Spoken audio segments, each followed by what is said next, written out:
আমাদের আশঙ্কা যে এখন পর্যন্ত ফ্যাসিবাদের প্রধান আজকে পার্শ্ববর্তী রাষ্ট্রে যায় বসে আছে, এবং সে বলতেছে যে আমি এখনো লিগেল গভর্নমেন্ট, সে বলতেছে আমি এখনো লিগেল প্রাইম মিনিস্টার। বিএনপির জন্মই হয়েছে যে আওয়ামী লীগকে ঠেকানোর জন্য, আধিপত্যবাদী শক্তিকে ঠেকানোর জন্য। আওয়ামী লীগ এই বাংলাদেশে এসে ওই মুখ্যমন্ত্রী হবে, ওই মুখ্যমন্ত্রীর জন্য বাংলাদেশে আবার তাকে তার জন্য কানতে হবে, আবার তার নির্বাচন করবে কিনা, তার পুনর্বাসন হবে কিনা সেই চিন্তা আমার করো, সেটা ভবিষ্যৎ মানুষ ডিসাইড করবে। আগেও শেখ হাসিনা বলতো বিএনপির ক্ষমতায় দিলে বিএনপি শেষ করে ফেলাইবো, আবার বিএনপির জন্য নির্বাচনও দিত না, যে আমি নির্বাচন দিব কি তারেক রহমান দেশ চালানোর জন্য।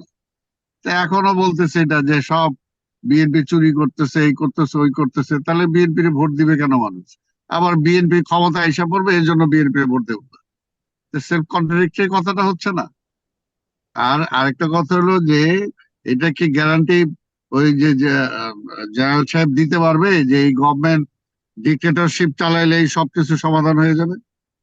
কাজেই সবকিছুর যত খারাপ হলের মধ্যেও সবচেয়ে বেটার হলো ডেমোক্রেসি, যে ডেমোক্রেসির জন্য আমরা লড়াই করতেছি দীর্ঘদিন। সেই পাকিস্তান আমল থেকে শুরু হয়েছে, এখন পর্যন্ত সেই গণতন্ত্রটাই আমরা প্রাতিষ্ঠানিক রূপ দিতে পারলাম। আর সব দোষ হলো নন্দঘোষ, সব দোষ হলো রাজনীতিবিদদের, তাই না? তো এখানে তো এই যে আমার পূর্ববর্তী বক্তা উনি তো বললেন যে ঠিক আছে, যারা অপরাধ করতেছে তাদেরকে আইনের আওতায় আনে না কেন সরকার? এটা কি বিএনপি মানা করছে? বিএনপি কি মানা করছে? তবে আরেকটা কথা উনি যেটা বলছে, এটা এটা এটা চিন্তার ব্যাপার, এবং এটা অবশ্যই আমি মনে করি যে আসলে বিরাজনীতিকরণ প্রক্রিয়া চলতেছে সেই 111 থেকে এখন পর্যন্ত, সেই বিরাজনীতিকরণের প্রক্রিয়া চলতেছে। তা আজকে এখানে সবাই যে যে এই যে যাদেরকে দিয়ে আপনি কথা বলেলেন, বললো যে না ভোট দিলে যেটা আসবে, ওই সরকার আসবে, তো ওই সরকার এসে আবার মানে চুরি চোরটামি সব বাড়বে, তাহলে আপনার ওরে ভোট দিয়েন না। আপনাকে বাইন্দার সাথে কি ভোট নিবে নাকি? একটা ভোট, আমরা এই সরকারটাকে, মোট কথা হলো যে হাসিনারে বিদায় করে এই সরকারটাকে আনলাম কেন? আমরা আনার পেছনে কারণটা কি? যে দীর্ঘ 17টা বছর 15টা বছর মানুষের নির্বাচিত কোনো সরকার ছিল। যদি নির্বাচিত সরকার থাকতো, আজকে হাসিনা যদি জনগণের ভোটে নির্বাচিত হইতো, তাহলে বলেন যে তাহলে কি সে স্বৈরাচার হইতো, হওয়ার কোনো সুযোগ থাকতো নাকি? সে তো থাকতো না। সে তো রাজনীতিটা করে নাই, সে তো গণতন্ত্রটা রাখে নাই। আপনার আপনার এখানেই তো আমি টকশোতে বহু বলছি যে আওয়ামী লীগ যেটা মনে করতেছে যে গণতন্ত্রটা খালি বিএনপির প্রয়োজনে দরকার, আওয়ামী লীগের প্রয়োজনও দরকার, সবার প্রয়োজনেই দরকার। আর এক সময় আওয়ামী লীগকে আবার কানতে হবে এই গণতন্ত্রের জন্য। এই কথাটা আপনার আপনার টকশোতেই আমি বলছি, বহুবার বলছি। কাজে সেই গণতন্ত্রটা আজকে যদি কেউ খারাপ করে, আপনার জনগণের ম্যান্ডেটটা কি? জনগণের ম্যান্ডেটে আপনি ভয় পান কেন? জনগণের ম্যান্ডেট নিতে আপনি ভয় পান কেন? জনগণের ম্যান্ডেট নেন, যে কাকে জনগণ দিবে, এটা তো জোর জবরদস্তির কোনো ব্যাপার নাই। সেই নির্বাচনটা ওনারা নিরপেক্ষ ভাবে করুক, ওনারা ক্ষমতায় আছে, রাষ্ট্রের দায়িত্বে আছে, নির্বাচন করার দায়িত্বে আছে, ওনারা সেইভাবে একটা নিরপেক্ষ নির্বাচন করুক। আর একটা কথা হলো যে এটা তো আমরা বারবার বলতেছি যে হ্যাঁ, নির্বাচনের আগে কিছু বেসিক চেঞ্জ অবশ্যই করা দরকার, সংস্কার করা দরকার। আজকে কালো টাকা যাতে এখানে প্রভাব বিস্তার না করতে পারে, আজকে খারাপ লোকজন, হ্যাঁ খারাপ লোকজন অ্যারেস্ট করেন, তারা যাতে নির্বাচনে না আসতে পারে, তাদের মামলা দেন, যাতে ভালো। আমরা তো চাই, আমি মনে করেন যে এই দেশের জন্য যুদ্ধ করছি, সে হাফ প্যান্ট পরা অবস্থা থেকে রাজনীতি করতেছি, এখনো রাজনীতি করি। আমিও তো চাই যে রাজনীতিটা পরিচ্ছন্ন হোক। আজকে রাজনীতিবিদদের হাতে রাজনীতিটা আসুক। গত 15 বছর কি রাজনীতিবিদদের হাতে রাজনীতিটা ছিল? লাস্ট পার্লামেন্টে কি, পার্লামেন্টের আওয়ামী লীগের বড় বড় সিনিয়র সদস্যরা বলছে যে এখানে কি আমাদের রাজনীতিবিদদের কোনো আছে? এই পার্লামেন্টটা কার? ব্যবসায়ীদের পার্লামেন্ট, রাজনীতিবিদদের পার্লামেন্ট। তারপরে বলা হচ্ছে ব্যুরোক্রেটদের পার্লামেন্ট। কিভাবে? যে তোফায়েল আহমেদ বলছে, আজকে এই যে ফিরোজ রশিদ বলছে, আরো অনেকেই, যে আমরা কি এসডিওর আন্ডারে না এসডিও আমার আন্ডার। অর্থাৎ এই যে বিষয়টা, যে রাজনীতিটা যেখানে ফিরে আনা দরকার, দীর্ঘদিন আমরা বলতেছি, আজকে সেটা ফিরে আনেন। আপনি ঠিক আছে দিলেন, যদি আপনি খারাপ লোক হয় আপনি তারা ভোট দিয়েন না, সেই ক্যাম্পেইনটা করেন, সেই প্রচারটা করেন। খারাপ লোক যাতে দল নমিনেশন দিলে সেই দল সাফার করবে, কাজে সেই দলও তো সেভাবে দিবে না। এবং যেটা আজকে আমাদের ভারপ্রাপ্ত চেয়ারম্যান তারেক রহমান সাহেব পরিষ্কার ভাবে বলতেছে যে আগামী নির্বাচনটা আমাদের জনগণের ভোটে, ওই আওয়ামী লীগের মতো নির্বাচন তো হবে না, জনগণের ভোটে নির্বাচিত হইতে হবে। কাজে আমাদেরকে পরিচ্ছন্ন থাকতে হবে, জনগণের সাথে থাকতে হবে। এগুলো বলার জি। মানেটা কি? মানেটা তো এইটাই যে আমরা আমরা চাই না যে আমাদের দলের মধ্যে কোনো নেতা কর্মী সেদিকে যাক। আর আজকে ঢালাও ভাবে একটা বলে দিয়েছে, এই মুখ এটা খায়, আরে ভাই খায় ফেলে মামলা দেন না কেন, ধরেন না কেন? কিন্তু আপনারা তো আন্দাজে এটা সহযোগিতা এই করছেন খায় না ফেলেছে, এই সরকারকে, কাউটা করে আপনারা তো ফেলাইতেছে। আপনারা হ্যাঁ, তো সরকারকে সহযোগিতা করছেন না, আপনারাও আহ কোটায় সহজে 100% সহযোগিতা করতেছি, 100%। যে জায়গায় আপনি দেখেন গত ওই যে পূজা হইলো, পূজার সময় আমরা আমাদের নেতা এই তারেক রহমান সাহেব পরিষ্কার নির্দেশ দিছে যে পূজা মণ্ডপে সব পাহারা দিতে হবে কর্মীরা থেকে, যাতে আওয়ামী লীগের আজকে যে অপপ্রচার করতেছে, আজকে এই যে আওয়ামী লীগের নেতারা আজকে পার্শ্ববর্তী রাষ্ট্র থেকে যে অপপ্রচার চালাইতেছে তার বিরুদ্ধে কি আমরা বলতেছি না? সরকারকে বলতে, সরকারের 100% সহযোগিতা করতেছি আমরা। কারণ আমরা তো চাই না যে এই সরকার ব্যর্থ হোক, আমরা চাই এই সরকার সার্থক হোক। এই সরকার ব্যর্থ হলে আরেকটা অন্ধকারের দিকে দেশ যাবে। আজকে অনেকেই সেটা চাচ্ছে। আমরা জানি যে আজকে সেই সরকার প্রধানও বলছে যে আজকে পরাজিত ফ্যাসিবাদ নতুন করে ষড়যন্ত্র করতেছে, তাদের কাছে অঢেল টাকা আছে, সেই টাকা ঢেলে তারা যেটা করতেছে। এটা তো ঠিক যে আস্তে আস্তে তারা সেগুলো গুছানোর, আজকে নির্বাচন দিতে আপনি যত দেরি কর, আজকের এই 8 মাসেই যদি এরা এগুলো না করতে পারে, আর 16 মাসে পারবে নাকি? আপনি বলতেছে যে হ্যাঁ চোর, তাহলে চুরি হইতেছে, এখনই চোর ধরতে পারে না। চোর ধরার জন্যই তো নির্বাচিত সরকার দরকার, একটা নির্বাচিত পার্লামেন্ট দরকার। আজকে যারা সরকারে আছে এদের কোনো জবাবদিহিতা আছে? কালকে যখন সরকারে তারা থাকবে না সরকারে, কে জিজ্ঞেস করবে তাদেরকে? আমরা সরকারে থাকি আর না থাকি, রাজনীতি করি, ডিসেম্বর জনগণ জানুয়ারি যেমনি ডিসেম্বর ভাবে। আর ডিসেম্বর আর জুনের সমস্যাটা কোথায়? আপনার জুন পর্যন্ত যেতে না সমস্যা না, কোথায়? ডিসেম্বর জুনের সমস্যাটা তো সরকার বলতে পারবে। আমরা বলছি যে আপনি কবে, আমরা বিগিনিং থেকে বলছি যে আপনি কতদিন চান, আপনি একটা রোড ম্যাপ দেন, আপনি কোনটার পরে কি করতে চান সেটা বলেন। আপনি সংস্কার করতে চান, সংস্কার তো এই সরকার আসার আগেই তো বিএনপি সংস্কার চাইছে। আমরা যে 31 দফা দিছি, শোনেন, আপনি যদি মিন করেন যে আপনি সংস্কার চান, 31 দফা যে বিএনপি না, শুধু বিএনপি প্লাস আন্দোলনকারী সকল রাজনৈতিক দলগুলোর পক্ষ থেকে সেটা দেওয়া হলো। সেখানে সংস্কারে কি চাইলাম আমরা, মূল কয়েকটা মধ্যে, যে আমরা পরপর 2বারের বেশি কেউ সরকার প্রধান হতে পারবে না। এটা কি, এটা অন্যতম সংস্কার না? আমরা বলছি নির্বাচনকালীন সেই কেয়ারটেকার গভর্নমেন্ট থাকতে হবে, সেই রানিং গভর্নমেন্ট বা পলিটিক্যাল গভর্নমেন্ট সেই নির্বাচন করতে পারবে না। এটা কি সংস্কার না? আমরা বলছি রাষ্ট্রপতি, প্রধানমন্ত্রী সহ যে এই সমস্ত যেগুলোর ক্ষমতার ভারসাম্য আনতে হবে। এটা কি সংস্কার না? এই যে এই যে বিষয়গুলো আছে, এইগুলো এগুলো তো আমরা আমরা নিজেরাই বলছি। এখন পর্যন্ত কি এই সরকার 31 দফা যে আমরা দিছি এই ব্যাপার নিয়ে একটা এই পর্যন্ত পাতাটা উল্টায় দেখছে? বা বলছে যে আসেন বসি, কি কি বলছেন আপনারা, আমরা দেখি কি করা যায়। ওনারা তো সংস্কার নিয়ে সেই 8 মাস ধরে করতেছেন, অনেক কিছু তারপর তো আমরা মানা করি নাই। আমরা তো মানা করি নাই যে ঠিক আছে, আপনার যেগুলো ভালো আছে অবশ্যই আমরা একমত। আমরা তো চাই, আমরাও চাই সেই সমস্ত সংস্কার হোক। আজকে জনগণ, আজকে যেমনি হাসিনা উন্নয়ন আর উন্নয়ন আর নির্বাচন মুখোমুখি দাঁড় করাইছিল, আজকে সংস্কার আর নির্বাচন আর অনেক মুখোমুখি দাঁড় করানোর জন্য চেষ্টা করে।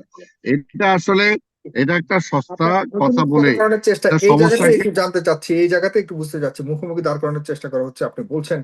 এই জায়গাতে আপনাদের মানে মুখোমুখি দাঁড় হলে আপনারা কি করবেন? সামনে যদি জুন পর্যন্ত নির্বাচন না হয় তাহলে আপনাদের করণীয় কি আছে? না না, আমরা আমরা তো এই সরকার আপনারা তো এত করা বলে লাভ নাই। আমরা বারবার বলতেছি এই সরকারটা আমরা আছি, আর সরকারে যে থাকবে তারে তো আমরা, তারে তো যদি কোনো ভুল হয় আমরা বলবো না, এই আমাদের সরকারকে সাজেশন এই আমরা দিব সরকারকে না। এই সরকার কেন মনে করছেন যে লম্বা সময় তারা থাকার জন্য চেষ্টা করছে? আপনাদের বিভিন্ন পর্যায়ে থেকে বিভিন্ন নেতারা এই ধরনের ইঙ্গিত দিচ্ছে। না, লম্বা লম্বা সময় কেন থাকার চেষ্টা করতেছে সেটা তারা জবাব দিবে, কিন্তু আমরা যেটা বলতেছি, আমাদের আশঙ্কা আমাদের আশঙ্কা যে এখন পর্যন্ত ফ্যাসিবাদের প্রধান আজকে পার্শ্ববর্তী রাষ্ট্রে যায় বসে আছে, এবং সে বলতেছে যে আমি এখনো লিগেল গভর্নমেন্ট, সে হুম, বলতেছে আমি এখনো লিগেল প্রাইম মিনিস্টার। হুম, সেই কারণে আমরা বলতেছি যে একটা নির্বাচিত সরকার দরকার, হুম, যাতে বিশ্ব এবং দেশবাসী কেউ যাতে সেটা নিয়ে প্রশ্ন না আনতে পারে। এখন নির্বাচিত সরকার যাতে খারাপ কাজ না করতে পারে, আপনি সেই বাইন্ডিংস গুলো আনেন, সেই সংশোধন গুলো আপনি আইনা দেন। সেগুলো বলেন না কেন যে আমরা এই করতে পারি, যেটা বললাম যে আজকে আইনের শাসনটা আনেন, যে আজকে বিচার বিভাগটাকে কিভাবে আরো করা যায় সেটা করেন। বিচার বিভাগ যাতে কিন্তু বিচারপতি সেই রকম না আসতে পারে সেটার জন্য ব্যবস্থা করেন, তাই না? বিচারটা যাতে ঠিক কিন্তু মতো হয় সেটা আপনাদের ব্যবস্থা লোকজনকে করেন। ধরলে তো নাকি আপনাদের লোকজন গিয়ে থানা থেকে ছুটি আনে, আপনাদের লোকজন গিয়ে যারা পুলিশদেরকে ওরকম তাদের দায়িত্ব পালন করতে দেয় না, এই ধরনের অভিযোগ তো আছে। কোথায় দেন না? এটা তারা ধরেন না কেন? আমরা কি কোথাও বলছি এই পর্যন্ত? বিএনপি কেউ বলছে যে তারা ছাড়তে হবে বা এরকম করতে হবে বা দুইজনে ধরছেন না এই মামলা দেয়া যাবে না? এগুলো এরা শুধু শুধু বেগ কথা। এগুলো হলো আচ্ছা। বিএনপি যেহেতু একটা সর্ববৃহৎ রাজনৈতিক দল, এটা হলো শোনেন, এটা হলো আমরা যেটা যে বিএনপি আজকে আধিপত্যবাদী শক্তির, আজকে যে ভারত তার পক্ষে যারা আজকে কথা বলতে চান বা তাদেরকে আবার সেই পুনরায় ক্ষমতায় ফিরে আনতে চান, তারাই আজকে সময় দিতে চান। এটা হলো পরিষ্কার কথা। গণতন্ত্রের কোনো বিকল্প নাই। হুম। গণতন্ত্রের কোনো বিকল্প নাই, এখনো নাই। বললাম তো, খারাপ ভালো যত খারাপের মধ্যেও এখনো বেটার হলো গণতন্ত্র। এবং গণতন্ত্র আপনি পাবলিকের উপরে কেন আপনি ভরসা রাখতে পারেন না? পাবলিক কি ভুল করবে নাকি? আরে ভাই ঠিক আছে, পাবলিক যদি দেখে বিএনপি খারাপ করতেছে তারে ভোট দিবে না? পাবলিক যখন 75-এর পরে দেখছে যে আওয়ামী লীগের ক্ষমতা আনা যাবে না, সেজন্য আওয়ামী লীগের ভোট দেয় নাই। 91 সালে নির্বাচনে যখন তখন তো বিএনপি দল ছিলই না। 91 নির্বাচনে আওয়ামী লীগরা নিজেরা মুজিব কোট্টর বানায় মন্ত্রী পরিষদ পর্যন্ত গঠন করে ফেলছিল, কিন্তু নির্বাচনের দিন কিন্তু একদিনে পাবলিক তার টোটাল পাল্টায় দিচ্ছে। টোটাল পাল্টায়, বিএনপির অনেকে ভাবেই নাই যে সে জয়লাভ করবে, কিন্তু তারপরে তো পাবলিক বিএনপি কে ক্ষমতায় দিয়ে দিছে। কাজে পাবলিকের উপর আস্থা রাখেন। এই দেশের পাবলিক কখনো ভুল করে নাই, কখনো ভুল করে নাই, তাই না? আমরা তো দেখছি যে বিগত সরকার কি করছে। ওই পাকিস্তান আমলে যেরকম আমরা যখন মুক্তিযুদ্ধে যাই বা শুরু করি, তখন তারা বলার চেষ্টা করছে ইসলাম গেল, মানে যদি দেশ স্বাধীন হয়ে যায় ইসলাম থাকবে না। আবার আওয়ামী লীগ সেই ইসলাম নিয়ে রাজনীতি করছে, যদি আওয়ামী লীগ ক্ষমতায় না থাকে তাহলে ইসলাম আইসা পড়বে, সব ধ্বংস হয়ে যাবে। তো এইগুলো তো পাবলিক তো সেগুলো খায় নাই। বাংলাদেশের মানুষ অনেক সচেতন, অনেক সচেতন।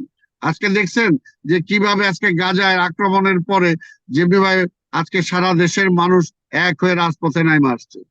আবার দেখেন আজকে পয়লা বৈশাখকে কেন্দ্র করে কিভাবে আজকে সারা দেশে একটা উৎসব মুখর অবস্থার মধ্যে আজকে ধর্ম বর্ণ সকল মানুষ গোত্রের মানুষ আজকে ঐক্যবদ্ধ হয়ে আজকে রাজপথে নেমে আসছে।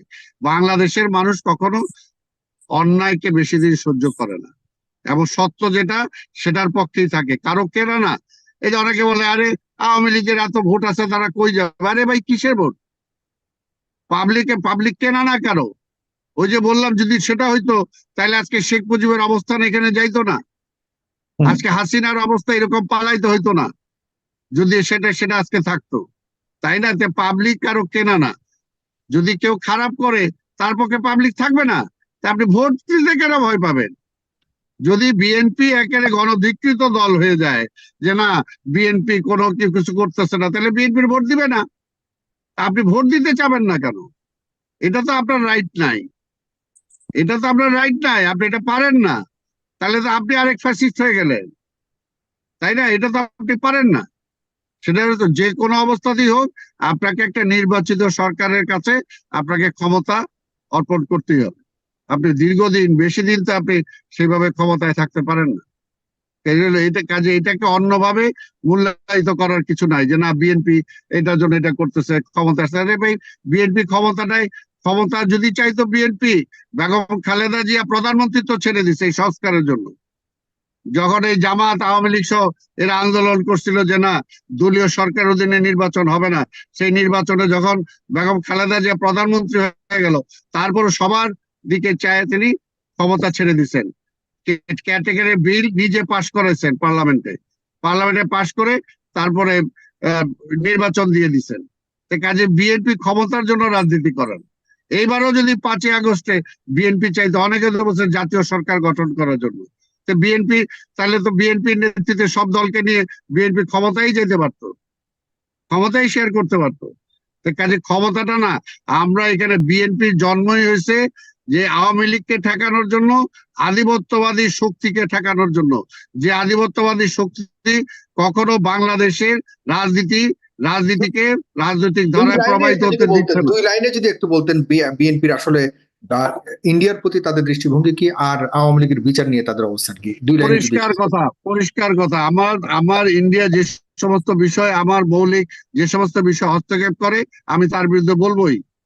আমার পানি আমি পাচ্ছি না, আমি বলবোই। আমার বর্ষার সময় পানি দিয়ে আমার ভাষায় দিতেছে, আমি বলবোই। আমার সীমান্তে হত্যা বন্ধ হচ্ছে না, আমি বলবোই। আমার বাণিজ্য ঘাটতি আছে, আমি সেগুলো বলবোই। আমার যে বৈষম্য আছে, সেই বৈষম্য আমি বলবোই। আমার যে সার্ক তৈরি করা হয়েছিল, জিয়া রহমান তৈরি করেছিলেন এই আঞ্চলিক ভারসাম্য রক্ষা করার জন্য, আজকে সেই সার্ককে অকার্যকর করে দেওয়া হয়েছে, আমি সেটা বলবোই। ঠিক আছে, আমার স্বার্থ যেখানে সে দেখবে না, তার তো পা চাটার আমার কোনো কারণ নাই। আমার বাংলাদেশের কে সরকারে থাকবে সেটা ভারত ডিসাইড করে দিবে, আমি তো ওইটা মানবো না। এখানে আমার এটা পরিষ্কার কথা, এখানে অন্য কোনো কিছু নাই। এখানে অনেকে বিএনপি কে অনেকভাবে রাগাইতে চান, অনেকভাবে তাকে মূল্যায়িত করতে চান না। বিএনপি পরিষ্কার, বিএনপির জন্মটা কেন হয়েছে? বিএনপির জন্মই হয়েছে এই আধিপত্যবাদী শক্তির বিপক্ষে দাঁড়িয়ে দেশের গণতন্ত্র এবং স্বাধীনতাকে রক্ষা করার জন্য। জিয়া রহমান এই কারণে বিএনপি গঠন করছে। ঠিক আছে, এটা পরিষ্কার। বিএনপির স্ট্যান্ডের সাথে এখানে কোনো দ্বিমত বা অন্য কোনো বিষয় এখানে আসার কোনো কারণ নাই। হ্যাঁ, আমরা চাই যে আমাদের প্রতিবেশী রাষ্ট্রের সাথে আমাদের সম্পর্ক ভালো হবে, তবে সেটা সমানে সমান। সেটা এমন না যে ওই মানে আনুগত্য স্বীকার করে নিয়ে না। কাজে এটা এখানে পরিষ্কার কথা, এই ব্যাপারে কোনো হাঙ্কি বাঙ্কির কিছু নাই। আওয়ামী লীগের পুনর্বাসন, আওয়ামী লীগের বিচার না চাওয়া, সেটাও একটা প্রশ্নই আসে না। ওয়াই? কেন আওয়ামী লীগের পুনর্বাসন? আওয়ামী লীগের পুনর্বাসনের কথা কে বলবে? কিসের পুনর্বাসন?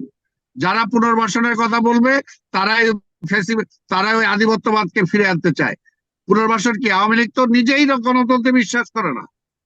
আওয়ামী লীগ তো ক্ষমতায় যখন জোর করে ক্ষমতায় ছিল, তখন তো আমরা বলছিলাম যে নির্বাচন দেন, নির্বাচনের মাধ্যমে সরকার পরিবর্তনের পথটা খোলা রাখেন। কিন্তু সেই তো নিজেই তো সেই পথটা বন্ধ করে দিছে, যে কারণে আজকে তাকে পালাইতে হয়েছে। তো সে নিজেই তো তার সবকিছু কবর দিয়ে দিছে। তার জন্য এত মায়া কান্নার কি আছে? তার জন্য মায়া কান্নার কিছু নাই। আমি আমি আওয়ামী লীগ এই বাংলাদেশে এসে ওই মুখ্যমন্ত্রী হবে, ওই মুখ্যমন্ত্রীর জন্য বাংলাদেশে আবার তার জন্য কাঁদতে হবে, আবার তার নির্বাচন করবে কিনা, তার পুনর্বাসন হবে কিনা, সেই চিন্তা আমার করো। সেটা ভবিষ্যৎ মানুষ ডিসাইড করবে কি হবে। যতটা বললেন, আপনার অনেক নেতারা তো, শীর্ষ নেতারা তো, যারা আমার পরিষ্কার কথা, এবারে কিছু নাই। অনেক নেতারা তো দেখা যাচ্ছে ওইভাবে কি বললো আই ডেম কেয়ার? আমি পলিটিক্সটা করি, বিএনপি করি, বিএনপি রাজনীতিটা। আপনার অবস্থান, আপনার দলের অবস্থান কি সেম? একদম সেম, 100% সেম, 100% সেম। ওকে, ঠিক আছে। তাহলে প্রিয় দর্শক, আপনাদের উপরেই দায়িত্ব ছেড়ে দিচ্ছি, আপনারাই মূল্যায়ন করবেন। আমাদের বিএনপির শীর্ষ একজন নেতা আজকে দলের দায়িত্ব নিয়ে দলের অবস্থানকে স্পষ্ট করেছেন। আপনাদের মতামত জানাবেন। প্রিয় দর্শক, এখানে শেষ করছি। কাল রাত 9টায় বাংলাদেশ সময়। অবশ্যই চ্যানেলটিকে সাবস্ক্রাইব করে নিন, খেয়াল করে এখনই। ভালো থাকবেন, কাল রাত 9টায় দেখা হবে। সবাইকে শুভ নববর্ষ। আসসালামু আলাইকুম। শুভ নববর্ষ।